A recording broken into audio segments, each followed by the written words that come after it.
El zumbido metálico del portero eléctrico sonó como un taladro perforando la elegancia silenciosa de la calle.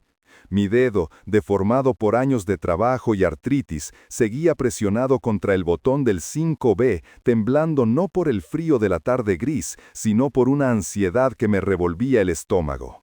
Llevaba 10 minutos parada frente a esa puerta de roble macizo y herrajes dorados, apretando contra mi pecho la bolsa de papel madera que contenía meses de desvelos. ¿Hola? La voz que salió por el parlante no tenía estática, pero sonaba cortante, gélida, desprovista de cualquier calidez humana. Era Camila.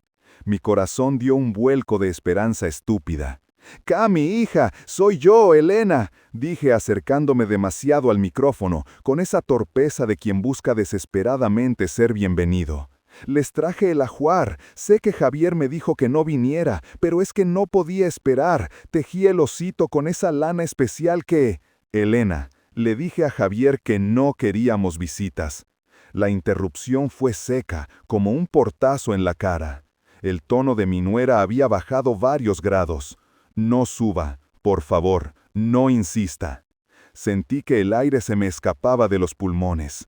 Miré hacia arriba, buscando inútilmente una ventana en ese edificio que parecía una fortaleza inexpugnable. «Pero, Cami, solo quiero dejárselo, solo quiero verle la carita un segundo, prometo que no me quedo».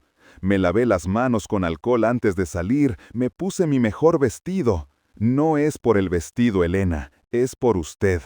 El silencio que siguió a esa frase fue tan denso que podía masticarse.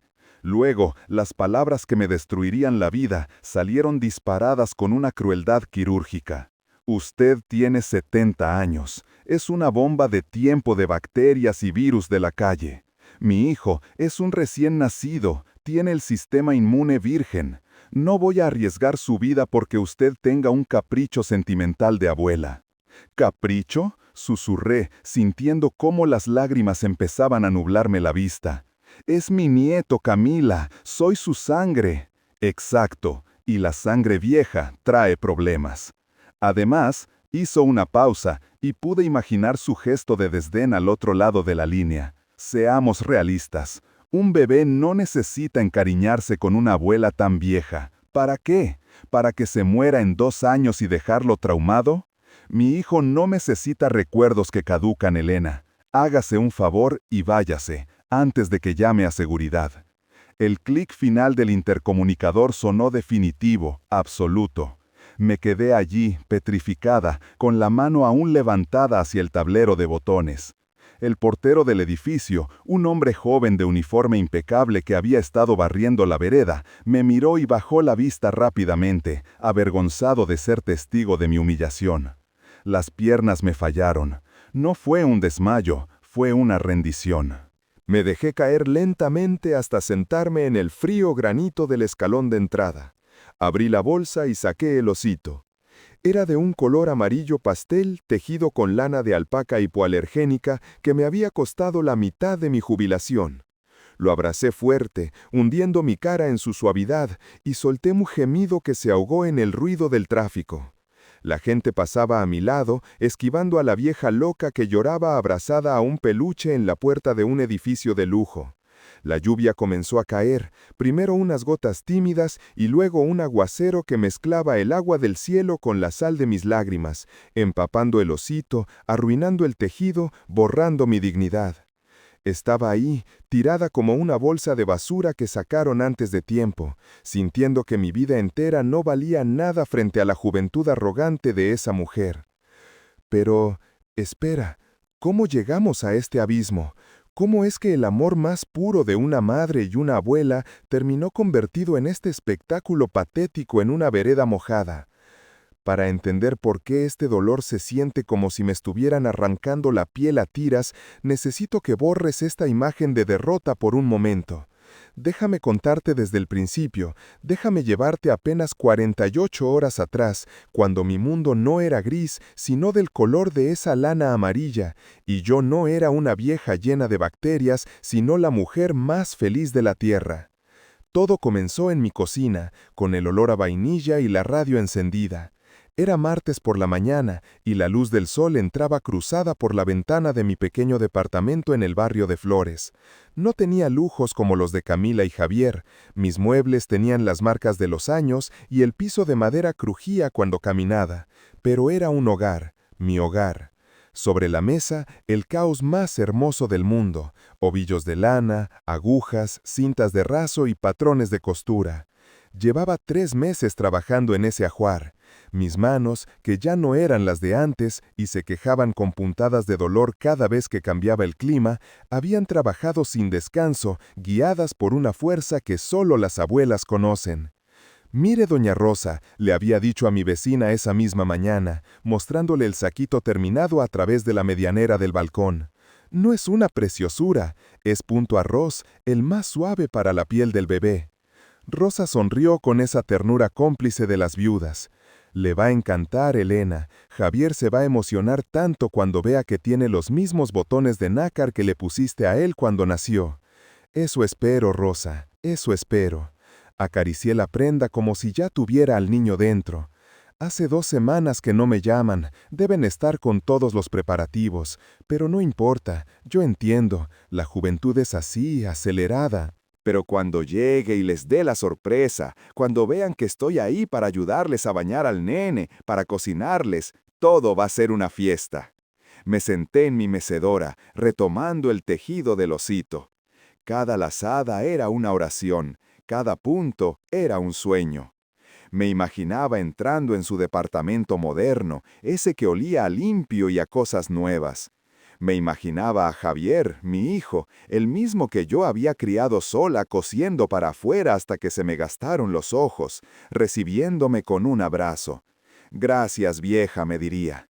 Y Camila, bueno, Camila siempre fue distante, con sus modales de clase alta y su obsesión por el orden, pero la maternidad ablanda los corazones, ¿verdad? Seguro que al ver a su hijo en brazos de su abuela, entendería que el amor no tiene fecha de vencimiento. Tarareaba un tango viejo mientras terminaba de coserle los ojos al oso. Eran botones de seguridad, por supuesto. Había leído 3 libros sobre puericultura moderna para no cometer errores. No quería que dijeran que estaba anticuada. Herví el agua para el té y miré el calendario colgado en la heladera.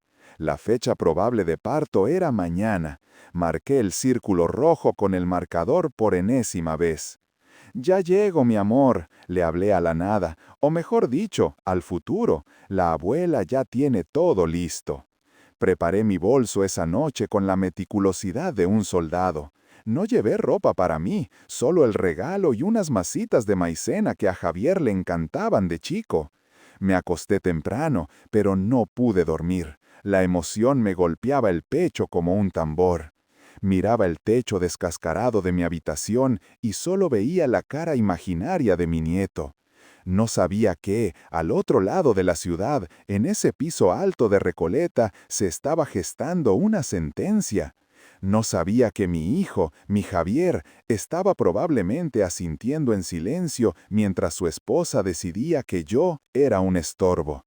No sabía que estaba tejiendo el regalo para una fiesta a la que nunca fui invitada. La ignorancia a veces es el único refugio que nos queda antes de que la realidad nos rompa los huesos. El viaje de regreso en el colectivo 132 fue una tortura lenta, un desfile de semáforos en rojo que parecían conspirar para alargar mi agonía. Llevaba el osito mojado todavía apretado contra el pecho, manchando mi abrigo de paño, ese que había comprado en cuotas hace 5 años para el casamiento de Javier y que ya empezaba a mostrar el desgaste en los puños. La gente me miraba, no con lástima, sino con esa indiferencia urbana que duele más que un insulto. Una señora joven, con auriculares y la mirada clavada en su celular, ocupaba el asiento reservado. Yo, con mis piernas varicosas gritando de dolor y el corazón hecho añicos, me quedé de pie, oscilando con cada frenada, sintiendo cómo el agua de la lluvia se me colaba por los zapatos viejos, enfriándome los huesos, recordándome que para el mundo yo ya era invisible. Cerré los ojos y, por un instante, el traqueteo del motor se convirtió en el sonido de mi vieja máquina de coser Singer. Esa máquina que había sido la banda sonora de la infancia de Javier. Cuántas noches pasé pedaleando hasta que salía el sol. Recordé el sabor del café recalentado a las 3 de la mañana, cuando mis ojos ardían y la espalda se me partía en dos, solo para terminar una docena de dobladillos y poder pagarle la excursión del colegio o esas zapatillas de marca que él tanto quería para no sentirse menos que sus compañeros. Yo comía arroz blanco y fideos con manteca para que él pudiera comer carne. Yo remendaba mis medias para que él estrenara camisas, y lo hacía con una sonrisa, con el orgullo estúpido de quien cree que está sembrando amor en tierra fértil. Al llegar a mi departamento, el silencio me recibió como una bofetada. No era la paz del hogar, era el vacío. Dejé la bolsa húmeda sobre la mesa de fórmica, esa mesa que tenía una quemadura de cigarrillo de cuando Javier era adolescente y rebelde, una marca que nunca quise tapar porque era parte de nuestra historia. Ahora, la mancha de humedad que dejaba el osito tejido parecía extenderse como una enfermedad sobre el mantel de hule. Me quité el abrigo pesadamente, sintiendo cómo la artritis se burlaba de mis articulaciones entumecidas. Fui a la cocina y puse la pava. No tenía ganas de nada, pero el ritual del té era lo único que me mantenía anclada a la realidad, evitando que me desmoronara en el piso de baldosas frías. Mientras el agua se calentaba, mi mirada se posó en la pared del pasillo. Estaba llena de fotos. Javier en el jardín de infantes, Javier recibiendo su diploma de arquitecto, Javier y Camila el día de su boda. En esa última foto, yo aparecía en un rincón, sonriendo tímidamente con mi vestido azul, mientras Camila brillaba en el centro, acaparando la luz, con esa sonrisa perfecta que nunca llegaba a los ojos cuando me miraba a mí. El teléfono fijo sonó, rompiendo la quietud sepulcral. El corazón me dio un vuelco violento. Corrí a atender, tropezando con la alfombra, con esa esperanza irracional que tenemos las madres, pensando que quizás, solo quizás, se habían arrepentido, que Camila había visto el osito por la cámara de seguridad y se había conmovido. «Hola», mi voz salió temblorosa, cargada de una súplica muda. «Mamá». Era Javier. Su voz no tenía la calidez que yo buscaba. Sonaba tensa, burocrática, como cuando habla con un cliente difícil. «Javier, hijo, fui a verlos, llevé el regalo, pero Camila, ella dijo cosas horribles, no me dejó subir, yo solo quería...» «Mamá, pará, por favor», me interrumpió, y su tono de hastío fue más doloroso que los gritos de mi nuera. «Camila me contó, y tiene razón, mamá». «¿Razón?» Sentí que el auricular se me resbalaba de la mano sudorosa. ¿Razón en decirme que soy vieja, que voy a matar a mi nieto con mis bacterias? Javier, me lavé las manos, me bañé antes de salir, me puse perfume.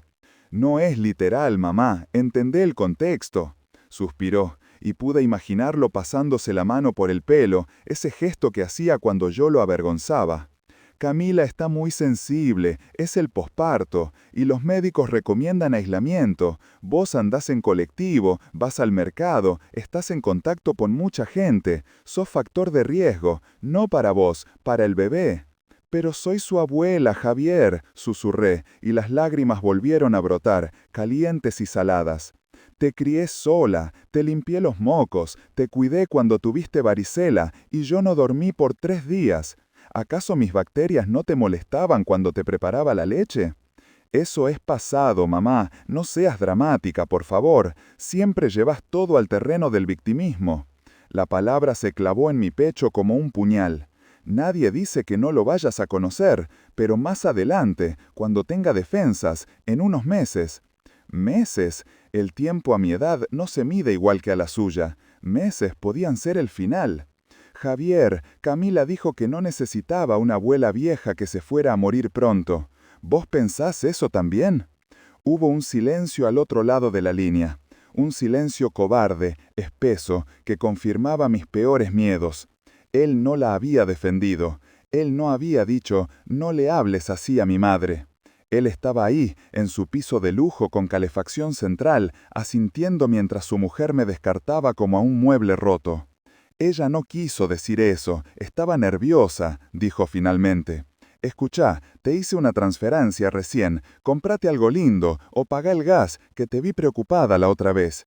No vayas más al edificio sin avisar, ¿sí? Nos pones en una situación incómoda con la seguridad. Quedamos así, te mando una foto por WhatsApp. Cortó. El tono de ocupado sonó 1, 2, 3 veces antes de que yo tuviera la fuerza para colgar. Me quedé mirando el aparato como si fuera un objeto extraño. Te hice una transferencia, dinero. Él creía que su ausencia, que su desprecio, se podía tapar con unos billetes digitales. Me senté en la silla de la cocina frente a la taza de té que ya no humeaba. El departamento se sentía más frío que nunca, un frío que no venía del clima, sino de las paredes desnudas de afecto. Miré mis manos, esas manos llenas de manchas de la edad, con los nudillos hinchados. Estas manos que habían fregado pisos ajenos cuando la costura no alcanzaba. Estas manos que habían acariciado su frente afiebrada, ahora eran sucias, peligrosas, inútiles. Me levanté despacio y fui a buscar el osito. Estaba ahí, apelmazado, con la lana rígida por el agua sucia de la calle. Lo toqué. Ya no tenía la suavidad de la alpaca virgen. Estaba arruinado, igual que mi ilusión. No lo tiré a la basura. No pude. Busqué una caja de zapatos vieja en el fondo del placar. Una caja donde guardaba las cartas que Javier me escribía desde la colonia de vacaciones. Esas que decían, te extraño mami, sos la mejor. Metí el osito mojado allí dentro, junto a esos papeles amarillentos que ahora parecían mentiras escritas con letra infantil. Cerré la tapa y sentí que estaba cerrando un ataúd.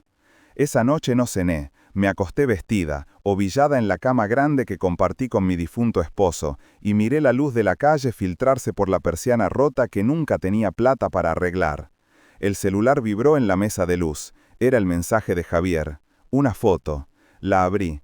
Era un bebé hermoso, con los ojos cerrados, envuelto en una manta blanca de marca, impoluta, estéril. No había brazos sosteniéndolo en la foto, solo el bebé en su cuna de diseño. Lloré hasta que se me secó la garganta. No lloraba solo por no conocerlo, lloraba porque me di cuenta de que mi hijo, ese hombre exitoso que yo había forjado con mi propio sacrificio, se había convertido en un extraño que miraba mi vejez con repugnancia. Y lo peor, lo más doloroso, era saber que yo seguiría amándolo a pesar de todo, con este amor de madre que es, a veces, la condena más cruel de todas. El primer año de vida de Tomás pasó como una película muda que yo veía a través de la pantalla agrietada de mi celular. Me había convertido en una de esas ancianas que espían la felicidad ajena en las redes sociales, ampliando con los dedos las fotos que Camila subía a Facebook para tratar de encontrar algún rasgo mío en la cara de mi nieto. ¿Tenía mi nariz? ¿La forma de mis ojos? No podía saberlo. Los filtros que ella usaba le dejaban la piel como de porcelana, irreal, lejana. Pero el dolor, ese sí era real, palpitante y constante, como una muela cariada que no te deja dormir. La fecha del primer cumpleaños llegó con un sol radiante de noviembre que parecía burlarse de mi oscuridad. Me enteré del festejo no por una invitación, sino porque la madre de Camila, una mujer estirada que siempre me miró por encima del hombro, publicó la ubicación del salón de fiestas en su perfil, el Castillo de los Sueños, un lugar exclusivo en la zona norte. Pasé la mañana debatiéndome entre la dignidad y el amor. Ganó el amor, o quizás esa terquedad masoquista que tenemos las madres. Saqué de mi mesa de luz una cadenita de oro con una medalla del ángel de la guarda. Era lo único de valor que me quedaba, una joya que había pertenecido a mi propia abuela. La había lustrado con bicarbonato hasta que brillaba como un pequeño sol. Me puse mi mejor traje sastre, ese gris perla que olía a naftalina y lavanda. Me pinté los labios de un rosa discreto y tomé 2 colectivos y un tren. No iba a entrar a la fiesta, me dije. No quería arruinar nada. Solo quería entregarle la medalla a Javier en la puerta, darle un beso rápido y volverme a casa con la conciencia tranquila de que mi nieto tenía mi bendición. Llegué al salón a las 5 de la tarde. Había globos dorados y blancos en la entrada y una alfombra roja que intimidaba mis zapatos viejos, esos que había tratado de disimular con betún la noche anterior. Me quedé parada detrás de un árbol ornamental, apretando la cajita de terciopelo en mi bolsillo, esperando ver llegar el auto de mi hijo. Cuando la camioneta negra y lustrosa estacionó, el corazón se me subió a la garganta. Bajó Javier, impecable con su camisa de lino, cargando a Tomás. El nene era hermoso, robusto, reía con esa inocencia que desconoce la maldad del mundo. Detrás bajó Camila, con un vestido de seda que costaba más que todo lo que yo había ganado en 5 años. Di un paso al frente, saliendo de mi escondite. «¡Javier!», llamé, con la voz estrangulada por la emoción. Él se giró. Su sonrisa se congeló al instante. Camila, que estaba acomodando el faldón del bebé, levantó la vista y su expresión pasó de la alegría al horror en una fracción de segundo. No hubo bienvenida, no hubo calidez. Camila le arrebató el niño a Javier y se lo entregó rápidamente a la niñera que venía detrás, haciéndole una seña para que entraran corriendo al salón. ¿Qué haces acá? La voz de Camila fue un susurro sibilante, venenoso, acercándose a mí con la furia de una leona acorralada. Te dije que no eras bienvenida. Solo vine a traerle esto, es de mi abuela. Saqué la cajita, mis manos temblaban tanto que casi se me cae. Camila ni siquiera la miró mis zapatos, miró mi traje pasado de moda, miró mi pelo canoso recogido en un rodete casero. Y luego miró a los otros invitados que empezaban a llegar, gente elegante, gente de su mundo. Por favor, Elena, tené un poco de dignidad, dijo, forzando una sonrisa falsa para que los demás no notaran la tensión. Mírate, desentonás, hueles a humedad y a encierro. ¿Querés que mis amigos piensen que Javier tiene una madre que vive en la indigencia? Yo no soy indigente, soy su madre. Intenté defenderme, buscando la mirada de Javier. Él estaba parado 2 pasos atrás, mirando la punta de sus mocasines italianos. No me miraba a mí, estaba avergonzado. Mi propio hijo, al que yo le había enseñado a caminar, se avergonzaba de mí. Javier, supliqué, con un hilo de voz, ¿no vas a decir nada? Él levantó la vista, y lo que vi en sus ojos fue peor que el odio. Era lástima. Una lástima impaciente. Mamá, andate. Cami tiene razón. Este no es tu lugar. Te llamo en la semana. No nos hagas pasar un papelón ahora. Papelón. Esa palabra resonó en mi cabeza como un disparo. Mi amor, mi presencia, mi historia, todo reducido a un papelón social. Camila resopló, sacó 2 billetes de 1000 pesos de su cartera diminuta y me los quiso meter en la mano. Tomá, para el taxi, no te vuelvas en tren que das lástima. Y por favor, no te quedes en la vereda mirando como una loca, andate. Miré los billetes, miré la cara de porcelana fría de mi nuera. Y luego miré a mi hijo, ese hombre alto y cobarde que no era capaz de sostenerle la mirada a la mujer que le dio la vida. Algo se rompió dentro de mí en ese preciso instante. No fue el corazón, eso ya estaba roto, fue algo más profundo. Se rompió la sumisión, se rompió la espera, se rompió la imagen de madre sacrificada que aguanta todo por las migajas de cariño. Sentí un calor repentino subiendo por mi pecho, secando las lágrimas antes de que pudieran salir. Enderecé la espalda. Mis huesos crujieron, pero me puse erguida, ganando esos 2 centímetros que la tristeza me había robado. Cerré la mano sobre la cajita de terciopelo con fuerza, tanta fuerza que las uñas se me clavaron en la palma. No acepté los billetes, los empujé suavemente con el dorso de mi mano con un gesto de desdén aristocrático que no sabía que tenía. «Guárdátelos, Camila», dije. Mi voz salió firme, grave, desconocida incluso para mí. Cómprale algo de plástico al nene. El oro es para quien sabe lo que vale la herencia. Los miré a los 2 por última vez. Ya no los veía borrosos por el llanto. Los veía con una claridad quirúrgica. Eran pobres. Tenían dinero, sí, pero eran de una pobreza espiritual que daba escalofríos. Que tengan una linda fiesta, agregué. Y me di la vuelta. No esperé a ver sus reacciones. Comencé a caminar por la vereda, alejándome de los globos y la música. El viento frío me golpeaba la cara, pero ya no me lastimaba. Al contrario, me limpiaba. Caminé cuadras y cuadras, sintiendo cómo mis pasos se volvían más seguros. No fui a la estación de tren. Entré en una confitería elegante de la avenida. Una de esas donde nunca me animaba a entrar porque el café costaba una fortuna. Me senté en una mesa junto a la ventana. El mozo se acercó. «¿Qué se va a servir, señora?» «Un té completo, con torta de chocolate, y tráigame una copa de champán». El mozo me miró sorprendido, pero sonrió. Saqué la medalla de la cajita, la desabroché y, con movimientos lentos y ceremoniosos, me la puse alrededor de mi propio cuello.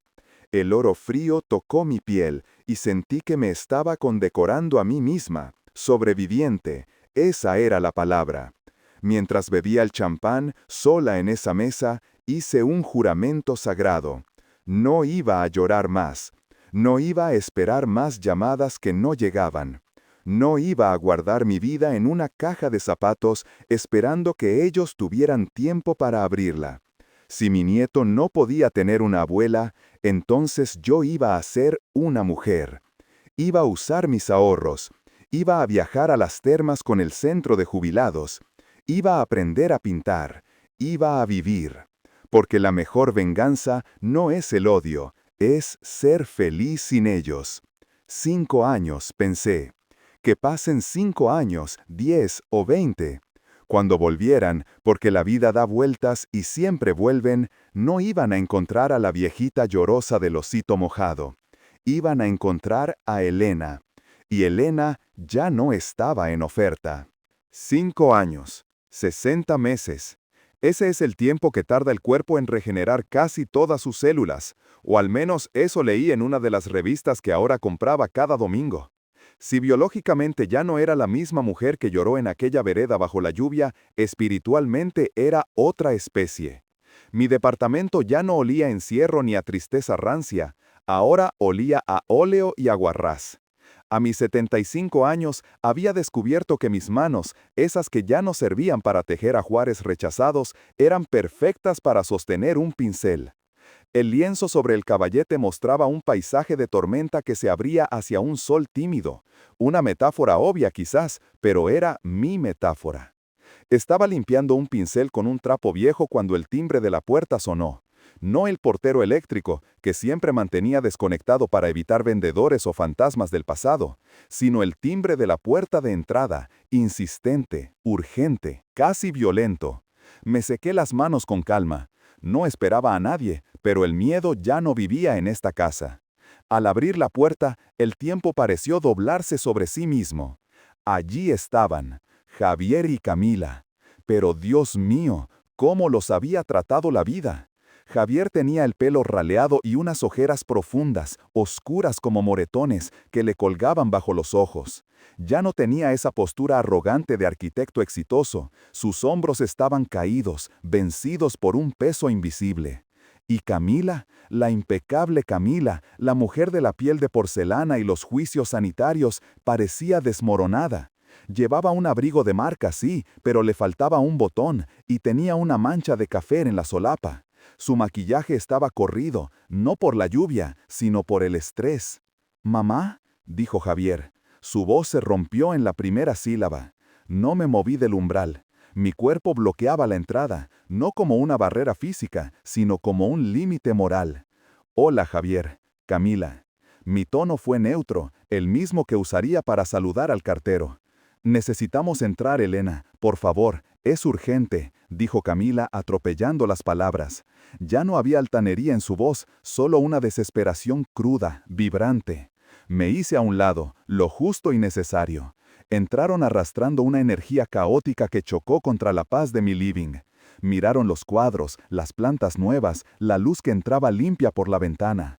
Parecían sorprendidos de que yo no viviera en una cueva de miseria. «Siéntense», les indiqué el sofá. Yo me quedé de pie, apoyada en el respaldo de mi mecedora. «Mamá, vamos directo al grano porque no tenemos tiempo», empezó Javier, frotándose las manos nerviosamente. «La situación está complicada. La niñera, esa mujer que contratamos hace 2 años, se fue. Nos dejó colgados de un día para el otro. Y no solo se fue, se llevó algunas cosas, joyas de Camila, un desastre». Camila sollozó, un sonido ahogado y patético. «Tengo que volver al trabajo mañana, Elena. Si falto una vez más, me despiden. La empresa se fusionó y están echando gente. Javier tiene que viajar a la obra en Rosario. No tenemos con quién dejar a Tomás». «¿Tomás?», repetí el nombre. Tenía 5 años. Nunca había escuchado mi voz. «¿Y el jardín?». «Tiene gripe. No lo aceptan con fiebre», explicó Camila, mirándome con esos ojos que ahora suplicaban lo que antes despreciaban. Y las agencias de niñeras tardan días en mandar a alguien de confianza. No tenemos a nadie más. Mi mamá está viviendo en Miami con su nuevo marido y no le gustan los niños enfermos.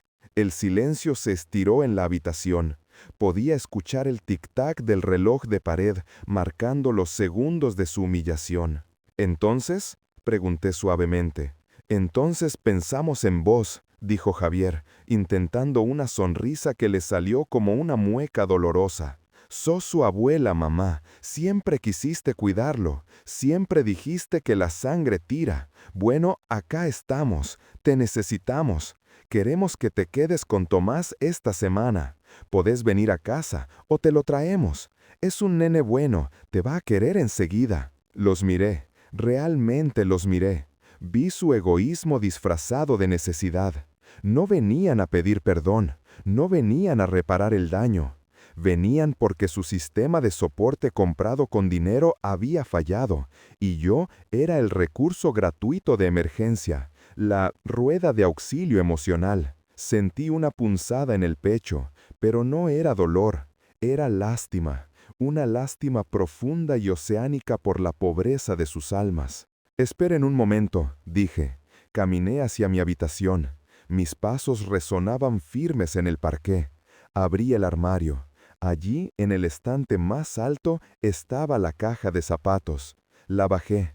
Tenía un poco de polvo. Volví al living con la caja en las manos. Ellos me miraban expectantes, quizá pensando que traía caramelos o juguetes, creyendo que la abuela tonta y sentimental había ganado la batalla. Me paré frente a Camila, abrí la caja y saqué el osito tejido. El tiempo lo había vuelto rígido. La mancha de agua de lluvia de aquella tarde en la vereda había dejado un mapa amarillento en la lana, una cicatriz visible del desprecio. «¿Te acordás de esto, Camila?», pregunté, sosteniendo el muñeco frente a su cara.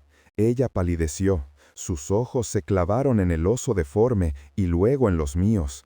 Abrió la boca, pero no salió ningún sonido. «Hace 5 años», continué, con una voz tranquila, sin temblores, me senté en la vereda de tu edificio abrazando este osito mientras llovía. Vos me dijiste, por el portero eléctrico, que yo era una amenaza. «Elena, por favor, eso fue hace mucho. Estábamos estresados», intentó interrumpir Javier. «No, Javier».